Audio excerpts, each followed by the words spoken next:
All right. Welcome to another episode of JeepTorque.com. Today we're going to talk about the infamous or the famous Jeep death wobble.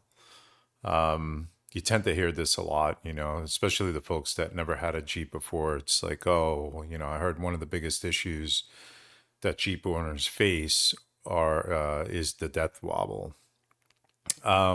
Okay, sure. I have a 2017 Jeep JK, the Chief Edition, and I never really experienced that. In having it for the first couple of years, didn't really have any issues of any sort of death wobble. Now that being said, it's not to say that it wasn't going to surface at some point.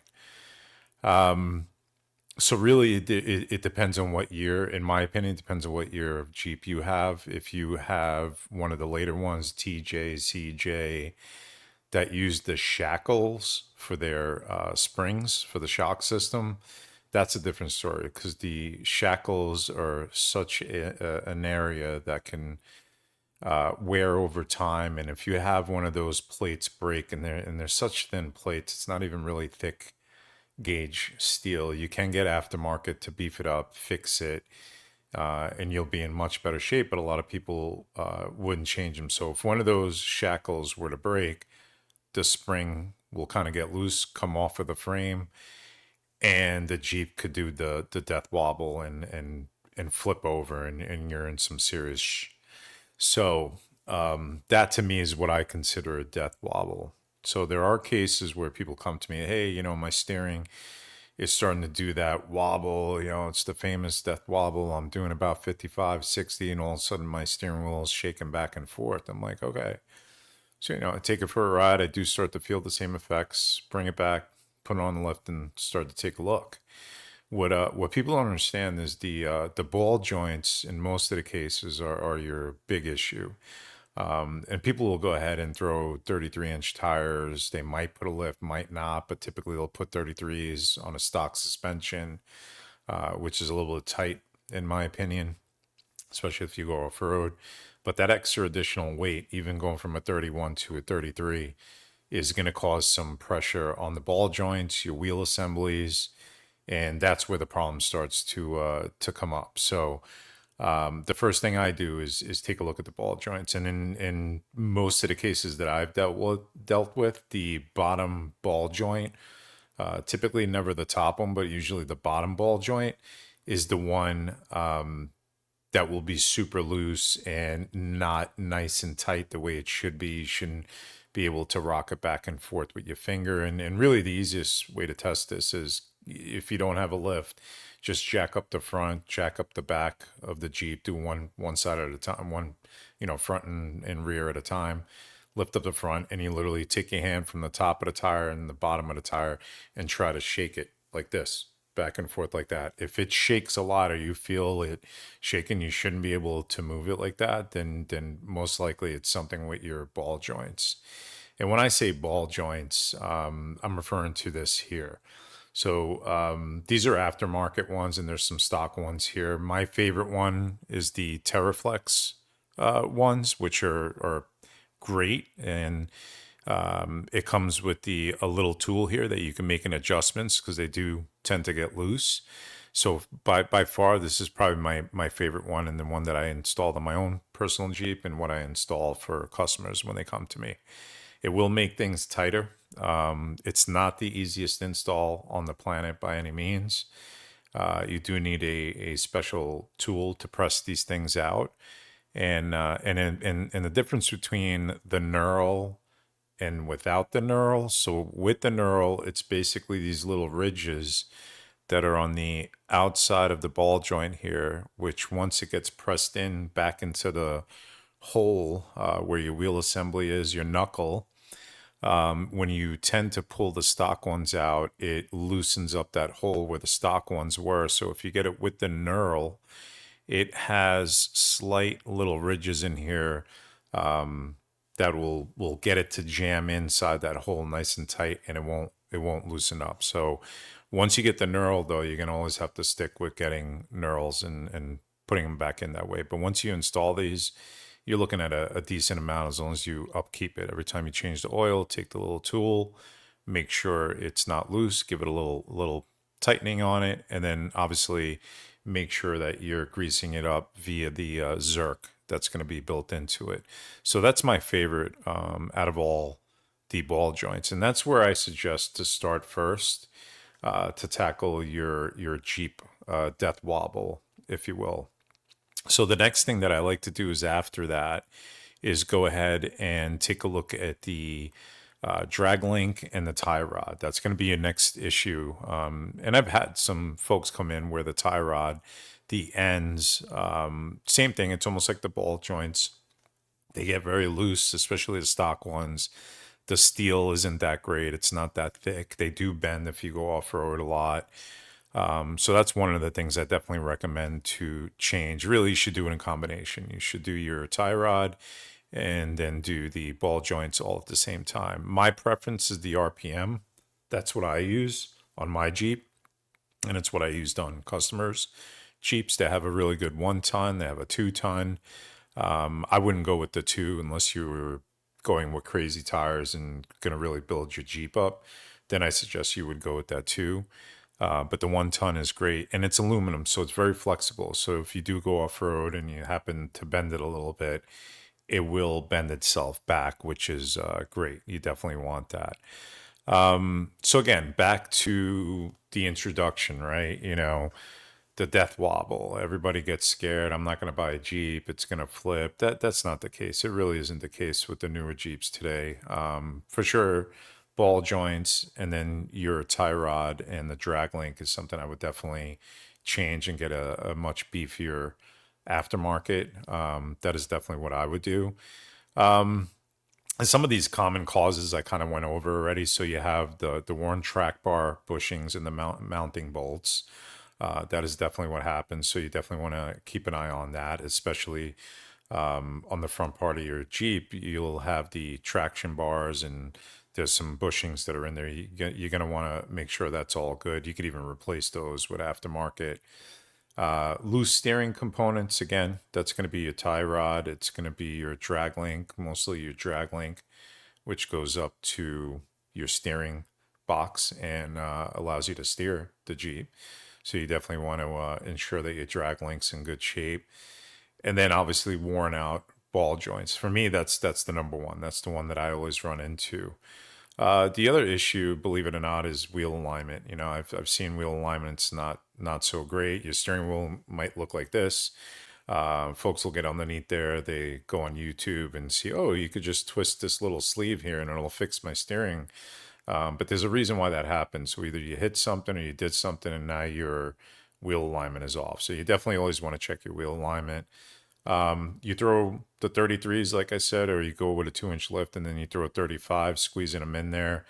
Obviously, make sure they're well balanced. You didn't just go around to Joe Schmo's tire shop and then balance it right. You always want to either order it from either Extreme Terrain, Quadratech, somewhere where it's legitimately going to be balanced properly and it's going to arrive to your house like perfect, and you just throw them on.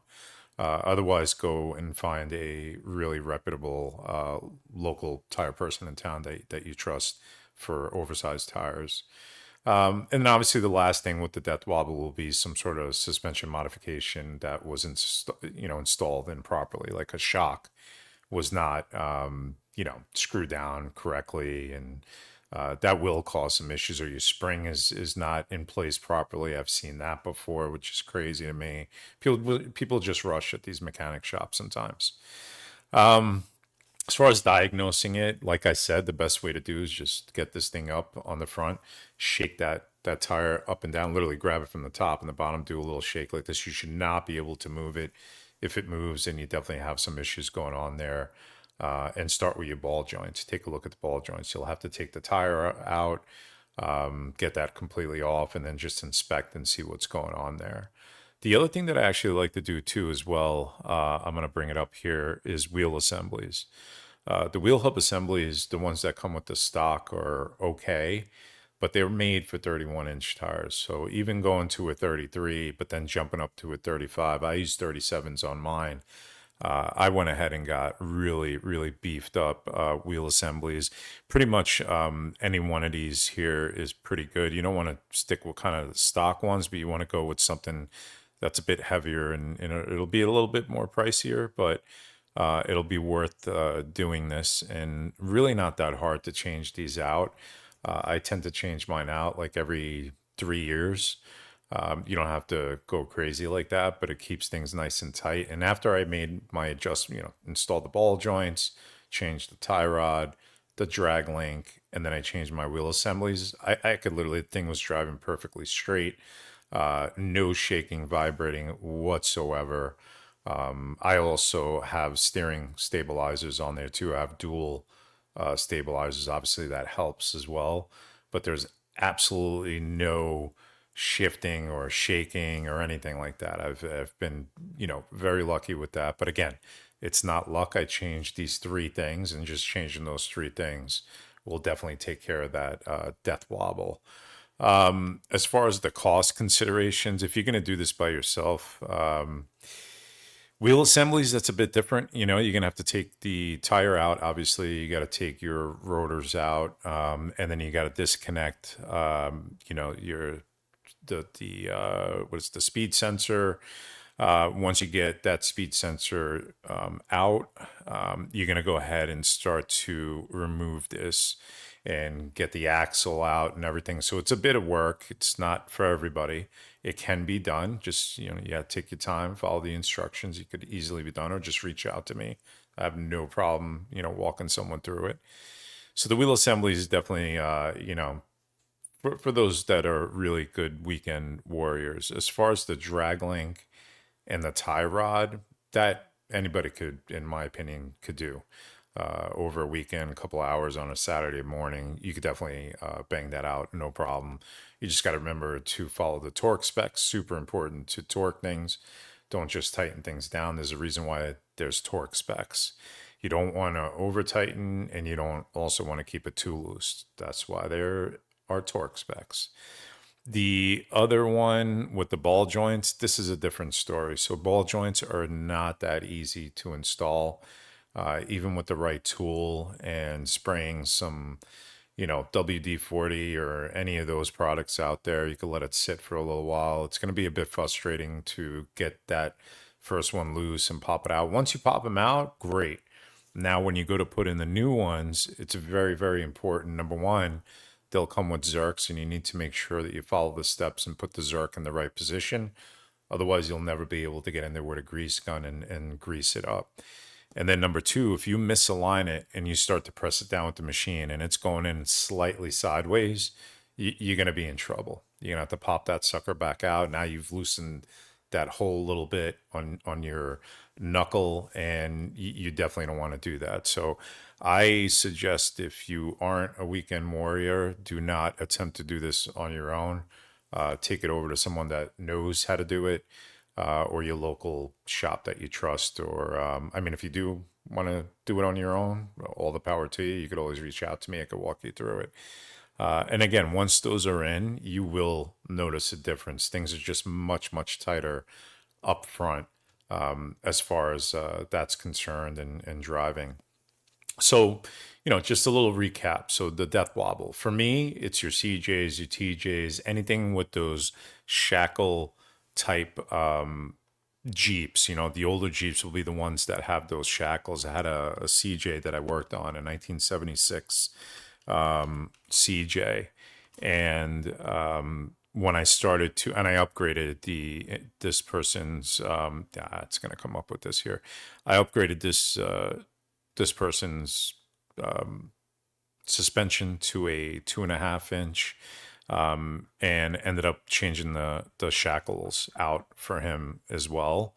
And when I went to go remove the shackles that were there, they were rotted. It was pretty bad. I had to call him up and be like, look, I don't feel comfortable reusing the same shackles that are on the Jeep right now. So I suggest that we go ahead and get some new ones ordered. And he was cool with that. So I went ahead and did that. And, it worked out really, really well. And this is what I'm talking about right here. It's this here. So these are the stock ones that are on those Jeeps, those particular Jeeps, your CJs, your TJs.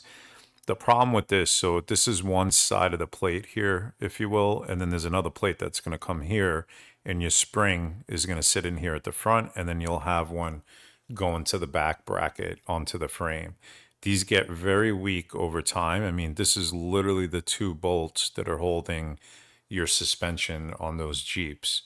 In his particular case, when I took it off, this one here was so rotted because it's probably on there since 1976 or I don't know. It didn't look like it was replaced. I literally could start to bend it myself if I really put force to it, which is scary. So if this were to break and you drive and you're doing 30, 40 miles an hour and this thing breaks, that suspension spring there is going to fall right down and that Jeep's just going to tip over. And that's where the Jeep death wobble for me came from. I think that's where it grew from. If anybody knows any different, let me know. But I think that's where it manifested. It was those issues that those particular Jeeps have. Obviously now today's Jeep is different.